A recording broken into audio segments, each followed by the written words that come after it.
I'm Nancy Corzine, this is Communication 110, and today I'm going to give you a speech about the economy. Anybody want $1? Sure. How about $100? I have $500. This is what we call monopoly money. Well, I'm telling you, in this day and time, our money is like monopoly money. The value of the dollar bill has gone down a lot. Did you know, just last week, it was reported that groceries have gone up 19% the last 6 months. Now, can you understand why you go to the grocery store, you get a little bag, and it costs you so much money? Well, I've done a lot of research on the economy because I took a class called politics, and in that class I learned a great deal. But one of the things I'm focusing on is the bank bailouts of 2008. It all started in 2007. It was compared to the Depression of 1932.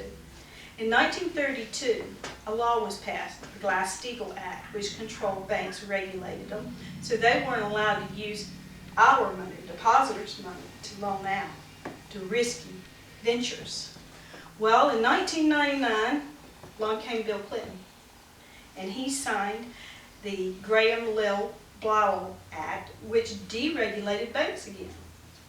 And economists said, now, we need free trade, and they can do a lot better. Government doesn't need to control and regulate like they used to. We need the freedom to do what we want to. Wasn't too long after that, the economy started taking a downward turn. Money was loaned out without any collateral. Houses were sold, and then they were resold, and then resold for a lot more money than they were worth. Now, if anybody remembers the TARP Act, how many thousands of dollars they gave to banks to bail them out? We today are still recovering from those bank bailouts. The example was the food that we're paying for. How many of you had a hard time finding a job? Or how many of you had a parent that was maybe perhaps in the construction business and they'd even had to move into a trailer? Or people who've lost their jobs. At one point in time, people could just go out and get a job. I was one of those individuals. Your first interview and you had the job. Nowadays, you're lucky to get your foot in the door. Nowadays, you're lucky if you have one person working in the family. But with our economy, it is getting better. But we as citizens of America, we do have some control. These laws that were passed, well, we've got to vote these people in to get them to do these laws. Most of us know and have dealt with in our life and in our families the consequences of this economy, or else we know someone that has. Now, the pictures of the Depression of people standing in soup lines, we were close to that in 2008 with the bank bailouts.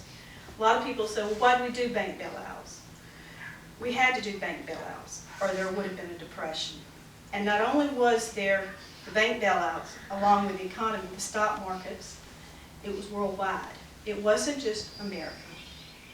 But we can watch our representatives in Washington, D.C., and we can listen to what they say. And we can be careful when we're introduced with, let's cut this law or cut that law. We have a voice here in our country. Now, Thomas Jefferson, he's one of my favorite presidents, always had something to say.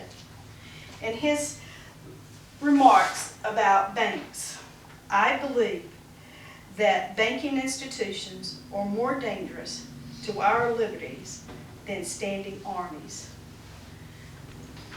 I think that that is quite a remark for a man that is quite so well read and such a powerful man as he was.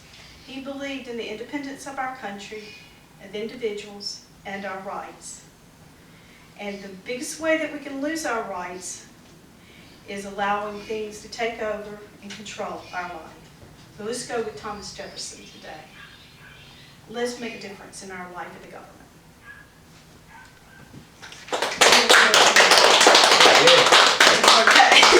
That's good.